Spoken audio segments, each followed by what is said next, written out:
Hello, dear lovely audience. Welcome back to another Kelly Ripa Show New Recap. Everyone, I know y'all have been waiting for this. Thank you guys so much for your patience. Kelly Ripa delivered a PSA surrounding the phenomenon known as tech neck on Live with Kelly and Mark. Ripa warned of the sneaky way your cell phone is aging you on Friday's episode, which she claimed to have been saying for a long time. Mark Consulos asked, "Oh man, what's it doing?" Ripa teased, "Well, it's giving us all tech neck. As you've heard, as this little lady has told you 1,000 times, 1,001, as a matter of fact, the neck ages in dog years all by itself." She continued schooling viewers on the phenomenon, explaining that tech neck is rapidly increasing our dog years. "It's like giving our dog years of our neck a bad diet," she added. After Consulos inquired if jetting your head forward was the culprit, Ripa said it's the constant downward positioning, which breaks down the elasticity of the skin. "This constant thing that we're doing is making our necks age, which is why I don't know if you've noticed the way I've taken to reading books lately," she quipped to Consulos. "I lay back in the bed and I hold the book up until my hands fall asleep, and then I give myself a break. I've spent too much money on this neck to ruin it now. I'm not about to start getting tech neck or book neck." Consulos offered up another solution, telling Ripa that she needs an altar boy to hold her book up for her. Ripa agreed, I need a book holder." Then Consulos revealed that he once was an altar boy. Ripa replied, "No kidding."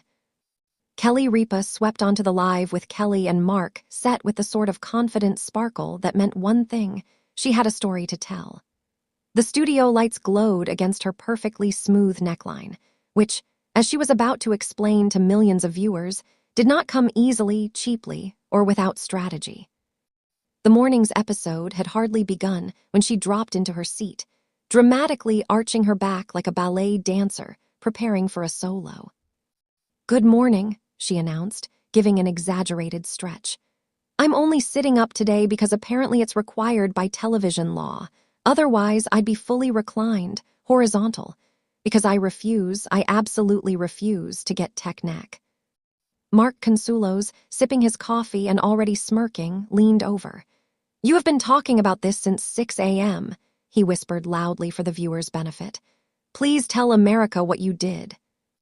Kelly placed a hand on her chest, sighing as though she held the weight of the world, or at least the weight of a very expensive skincare routine. "America, listen to me," she said solemnly. "I've invested too much time, too much money, and frankly too much emotion in this neck to let it collapse now." The audience burst into laughter, but Kelly was far from finished. "So," she continued, "I have developed the perfect reading technique. It involves lying flat, eyes upward, book raised above my face like I'm waiting for divine knowledge to drop into my brain." Mark blinked. "So like a Victorian fainting woman?" "Exactly," she said, thrilled by the comparison. "A glamorous, well-hydrated, well-moisturized Victorian fainting woman." The story began the night before, Kelly explained. She was curled up in bed, ready to dive into a new novel when she felt it, that tiny creeping sensation under the jawline, a whisper of tension, a downward tug, the menace, the threat. "Tech neck." "I gasped," she told the viewers. "Mark thought I'd seen a ghost. I said, no, it's worse, it's gravity." Mark nodded. She literally announced that gravity was targeting her specifically. "It was, or it felt like it," Kelly insisted. "You know how many serums, creams, devices, lasers, LASERS, I've used on this neck. I can't throw all that away because I'm reading like some 21st century cavewoman hunched over a paperback." To demonstrate, she performed an exaggerated slouch, chin dropped, shoulders rounded in tragedy. The camera zoomed in dramatically. She froze like a statue of doom. The audience oohed. Then she snapped back upright. "Never again," she declared. So, with a dedication usually associated with Olympic athletes, Kelly had designed a new bedtime reading method. She laid back in bed, pillow perfectly positioned, arms straight up like she was holding the Olympic torch, but instead, her torch was a thriller novel. Let me tell you, she said. I did this for 2 hours. My arms were screaming. My biceps were like, is this a workout? Are we training for something? Mark cut in. You dropped the book on your face twice. That, she said, is the price of beauty. The viewers howled. But you know what? She continued proudly. The neck, untouched, untouched. Not a wrinkle, not a line, not a shadow of trouble. Smooth as butter. Smooth as my soul when I pretend I didn't just fall asleep mid-chapter. Mark shook his head, but lovingly. I love you, he said softly, but you are dramatic. Dramatically preserved, she corrected. After the laughter settled, Kelly leaned closer to the camera like she was sharing a national secret. You all know about tech neck, she said. Phones, tablets, books, anything you stare down at for too long makes your neck fold like an accordion. And I refuse to let my neck accordion. I've spent too much money on this neck to ruin it now. Mark chimed in again. She literally said that last night, out loud, to the lamp. The lamp needed to hear it, Kelly insisted. Everyone needs to hear it.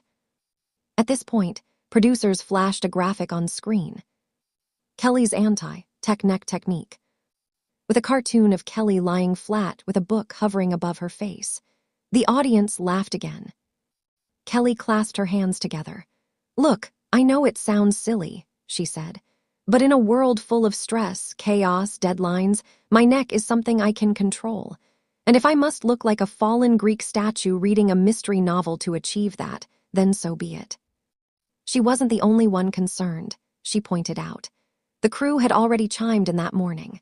One camera operator told her she looked like she invented a new form of bedtime yoga. The makeup artist told her she was inspiring a whole generation of beauty-conscious bookworms. The intern simply stared and whispered, "Is this what being an adult is?" Kelly, of course, told the intern yes. Then came the highlight of the show, a full reenactment.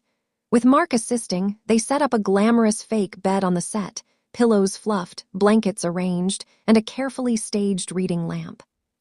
Kelly slipped onto it with the theatricality of a queen ascending her throne. She reclined, let her head rest gracefully, and raised the book skyward.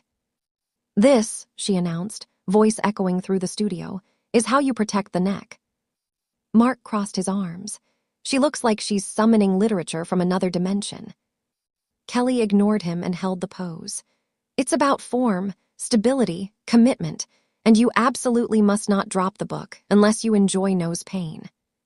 She demonstrated a wobble, just long enough for the book to fall with a soft thud on her forehead. The audience erupted again. Occupational hazard, she said, unfazed. Then came the unexpected twist. As she held her pose, the stage lights shimmered, the audience giggled, and something shifted in the studio air. Kelly realized this wasn't just a beauty tip. This was a movement. She sat up dramatically. Mark, she said, I think I'm starting